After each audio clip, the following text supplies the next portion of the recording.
जय श्री कृष्ण, राधे राधे। तो बंधुओं, आज हम श्रीमद् भगवद गीता का 5वां अध्याय कर्म संन्यास योग श्रवण करेंगे। कमल के फूल को ध्यान से देखिएगा बंधुओं, वो होता कीचड़ में है, उस पर से पानी आता जाता रहता है, लेकिन उसका पत्ता हमेशा सूखा ही मिलेगा। कीचड़ में रहकर भी वो उसमें लिप्त नहीं होता। यही समझदार की निशानी है। ऐसे ही इंसान को ज्ञानी कहते हैं, जो इस दुनिया में रहे अपने सारे कर्म कर्तव्य निभाएं, लेकिन उसमें लिप्त ना हो, इनके चक्रों में ना फंसे। जिम्मेदारियों से आप बच नहीं सकते बंधुओं, उनसे भागना कायरता होती है। जिम्मेदारियां तो हमें निभानी ही है, दुनिया के सारे काम करने ही पड़ेंगे, लेकिन ये काम ऐसे करने हैं जिनमें हम फंस ना जाएं, जैसा कि श्री कृष्ण बता रहे हैं। तो चलिए शुरू करते हैं आज की वीडियो को। इससे पहले कि आप श्रीमद् भगवद गीता के 5वें अध्याय की शिक्षाओं में खो जाएं, अगर आप इस चैनल पे नए हैं और आपने अभी तक इसे सब्सक्राइब नहीं किया है, तो आज ही चैनल को सब्सक्राइब करके बेल आइकन को प्रेस कर दीजिए, ताकि हमारी वीडियोस की नोटिफिकेशन आपको मिलती रहे। तो चलिए शुरू करते हैं श्रीमद् भगवद गीता का 5वां अध्याय कर्म संन्यास योग। अर्जुन बोले, हे कृष्ण, तुमने पहले कर्मों का त्याग करने को कहा, फिर कर्म की प्रशंसा करते हो। इन दोनों में जो अधिक हितकर है वह एक बात निश्चय करके बतलाओ। श्री कृष्ण बोले, कर्मों का त्याग और कर्मों का करना ये दोनों ही मोक्ष देने वाले हैं, परंतु इन दोनों में कर्म त्याग से कर्म योग हितकर है। जो किसी से द्वेष नहीं रखता, ना किसी पदार्थ की इच्छा करता है, वह सन्यासी है। ऐसा पुरुष संसार के बंधनों से छूट जाता है।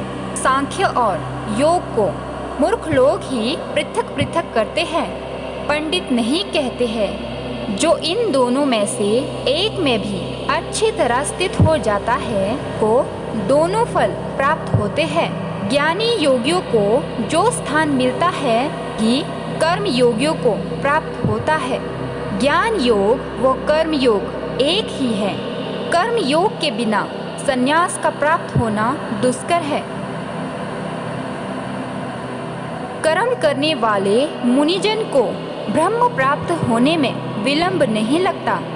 कर्म योग युक्त शुद्ध अंतःकरण वाला, मन तथा इंद्रियों को जीतने वाला, संपूर्ण प्राणियों में अपनी आत्मा को देखने वाला, कर्म करता हुआ भी कर्म फल से लिप्त नहीं होता। योग युक्त तत्ववेता पुरुष देखते हैं, सुनते हैं, स्पर्श करते हैं, सूंघते हैं, खाते हैं, चलते हैं, श्वास लेते हैं, तो भी यह नहीं मानते हैं कि मैं कुछ नहीं करता। वे बोलते हैं, त्यागते हैं, ग्रहण करते हैं, परंतु यही मानते हैं कि मैं कुछ नहीं करता। और यह मन में धारण करते हैं कि इंद्रियां ही अपने अपने विषयों में बरतती है। जो प्राणी ब्रह्म में अर्पण कर संग को त्याग कर कर्म करता है, वह पाप से लिप्त नहीं होता। जैसे कमल पत्र पर जल नहीं ठहरता, योगी जन शरीर से, मन से, बुद्धि से तथा इंद्रियों की आसक्ति से रहित होकर आत्म शुद्धि के निमित्त कर्म करते हैं। योग मुक्त पुरुष कर्म फल त्याग कर मोक्ष रूप शांति का लाभ करता है, और जो योग रहित है वह कर्म की इच्छा के बंधन में पड़ जाता है। सब कार्यों को मन से त्याग करके प्राणी इस वन द्वार इंद्रियों की देह रूपी पूरी में ना कुछ करता है और ना करता हुआ आनंद पूर्वक रहता है। परमेश्वर किसी कर्म में प्रवृत्त नहीं करता, कर्म और कर्म फल को उत्पन्न नहीं करता। ये सब प्रवृत्ति द्वारा होते हैं। परमेश्वर किसी के पुण्य तथा पाप को नहीं लेता। ज्ञान जो अज्ञान से आच्छादित है, उससे जीव मोह को प्राप्त हो जाता है, परंतु आत्मज्ञान के द्वारा जिनका अज्ञान नष्ट हो गया है, उनका वह आत्मज्ञान परमेश्वर के रूप को ऐसा भाषित करता है, जिस प्रकार सूर्य संपूर्ण संसार को प्रकाशित कर देता है। उसे परमात्मा के जिसकी बुद्धि स्थिर है। हमने पहले कर्मों का त्याग करने को कहा, फिर कर्म की प्रशंसा करते हो। इन दोनों में जो अधिक हितकर है वह एक बात निश्चय करके बतलाओ। श्री कृष्ण बोले, कर्मों का त्याग और कर्मों का करना ये दोनों ही मोक्ष देने वाले हैं, परंतु इन दोनों में कर्म त्याग से कर्म योग हितकर है। जो किसी से द्वेष नहीं रखता, ना किसी पदार्थ की इच्छा करता है, वह सन्यासी है। ऐसा पुरुष संसार के बंधनों से छूट जाता है। सांख्य और योग को मूर्ख लोग ही पृथक पृथक करते हैं, पंडित नहीं कहते हैं। जो इन दोनों में से एक में भी अच्छी तरह स्थित हो जाता है, वो दोनों फल प्राप्त होते हैं। ज्ञानी योगियों को जो स्थान मिलता है ही कर्म योगियों को प्राप्त होता है। ज्ञान योग व कर्म योग एक ही है। कर्म योग के बिना संन्यास का प्राप्त होना दुष्कर है। कर्म करने वाले मुनिजन को ब्रह्म प्राप्त होने में विलंब नहीं लगता।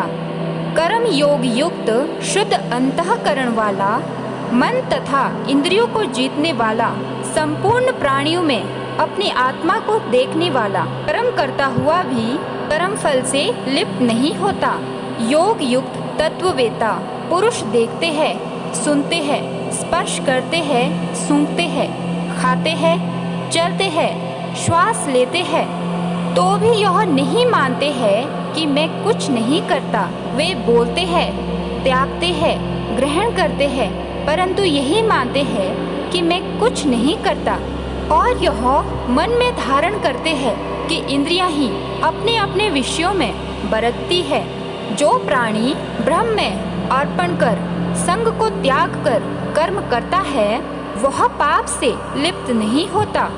जैसे कमल पत्र पर जल नहीं ठहरता, योगी जन शरीर से, मन से, बुद्धि से तथा इंद्रियों की आसक्ति से रहित होकर आत्मशुद्धि के निमित्त कर्म करते हैं। योग मुक्त पुरुष कर्म फल त्याग कर मोक्ष रूप शांति का लाभ करता है, और जो योग रहित है वह कर्म की इच्छा के बंधन में पड़ जाता है। सब कार्यों को मन से त्याग करके प्राणी इस वन द्वार इंद्रियों की देह रूपी पूरी में ना कुछ करता है और ना करता हुआ आनंद पूर्वक रहता है। परमेश्वर किसी कर्म में प्रवृत्त नहीं करता, कर्म और कर्म फल को उत्पन्न नहीं करता। ये सब प्रवृत्ति द्वारा होते हैं।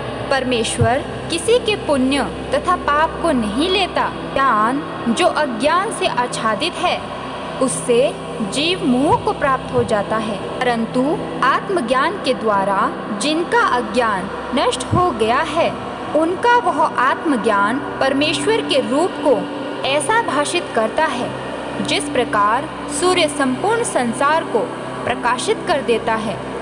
उसी परमात्मा में जिसकी बुद्धि स्थिर है और उसी में मन लगाते हैं, उसी में निष्ठ रहते हैं और जो सदा उसी के ध्यान में लगे हैं, ज्ञान द्वारा जिनके सब पाप नष्ट हो गए हैं, वे इस संसार में जन्मते नहीं। विद्या और विनय से संपन्न ब्राह्मण में, गाय में, कुत्ता में और चांडाल में पंडित जन की दृष्टि समान रहती है। जिसके मन में इस तरह की समानता उत्पन्न हो गई है, उन्होंने इस लोक में जन्म मरण रूपी संसार को जीत लिया है।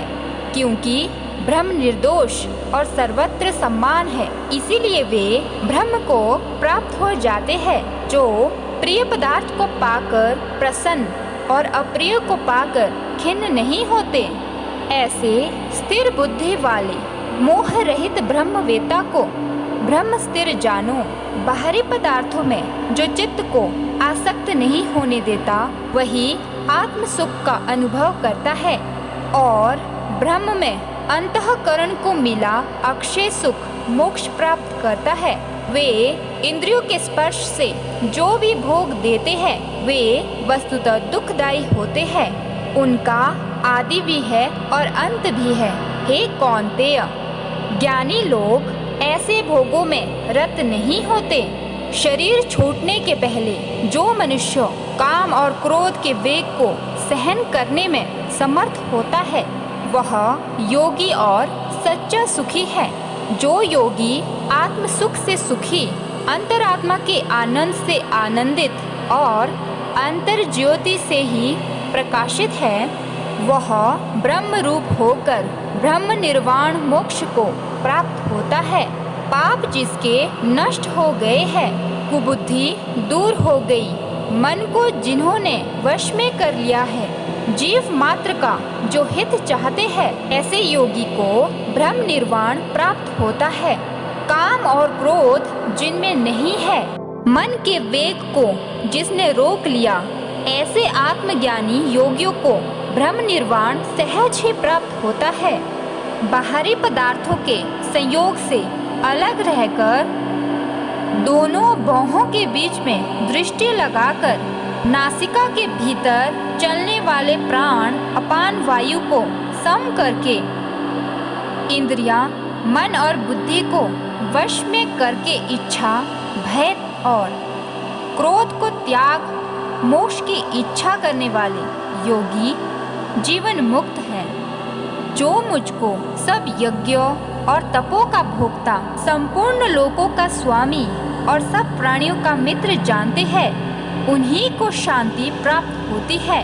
तो बंधुओं, ये था श्रीमद् भगवत गीता का 5वां अध्याय और अब हम श्रीमद् भगवत गीता के 5वें अध्याय का महात्म्य श्रवण करेंगे। श्री भगवान जी बोले, हे लक्ष्मी, 5वें अध्याय का महात्म्य सुनो। एक ब्राह्मण पिंगली नाम का अपने धर्म से भ्रष्ट हुआ। वह कुसंग में बैठ मच्छी मांस खावे, मदिरा पान करे, जुआ खेले। देव योग से वह पिंगल एक राजा के यहाँ नौकर हो गया। राजा के पास और लोगों की चुगलियाँ किया करे। जब बहुत दिन बीते तब वह धनवंत हो गया। तब उसने अपना विवाह कर लिया, परंतु स्त्री व्यभिचारिणी आई। वह स्त्री को मारता।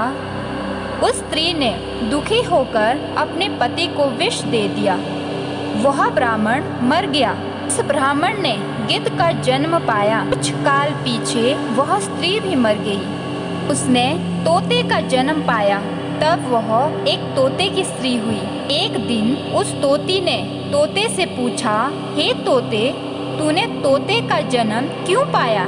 तोता बोला, हे तोती, मैं अपने पिछले जन्म की कथा सुनाता हूँ। मैं पिछले जन्म में ब्राह्मण था, अपने गुरु की बात नहीं मानता था। मुझको गुरुजी ने श्राप दिया, कहा जा तू तोते का जन्म पावे। इस कारण तोते का जन्म पाया। अब तू कह किस कारण से तोती हुई? उसने कहा, मैं पिछले जन्म में ब्राह्मणी थी। एक दिन मैंने अपने पति को विष दे दिया और वह मर गया। तोते ने कहा, तू बुरी है जिसने अपने पति को विष दिया। एक दिन वह तोती वन में बैठी थी। वहाँ गिद्ध आया। तोती को उस गिद्ध ने पहचाना और वह गिद्ध तोती को मारने चला। आगे आगे तोती, पीछे पीछे गिद्ध। जाते जाते तोती एक शमशान भूमि में थककर गिर पड़ी। वहाँ एक साधु का दाह हुआ था। साधु की खोपड़ी वर्षा के जल के साथ भरी हुई पड़ी थी। वह उसमें गिरी। इतने में गिद्ध आया और तोती को मारने लगा। उस खोपड़ी के जल के साथ उसकी देह धोई गई और दोनों आपस में लड़ते लड़ते मर गए और अधम देही से छूटकर देव देही पाई। और विमान आए जिस पर बैठकर दोनों वैकुंठ को गए। वह खोपड़ी एक साधु की थी तो श्री गीता जी के 5वें अध्याय का पाठ किया करता था। वह परम पवित्र था। इसके जल से दोनों पवित्र हो गए।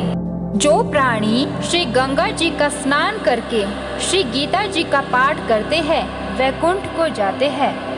तो बंधुओं, ये था श्रीमद् भगवत गीता का 5वां अध्याय कर्म संन्यास योग। मिलते हैं अगले अध्याय में। तब तक राधे राधे।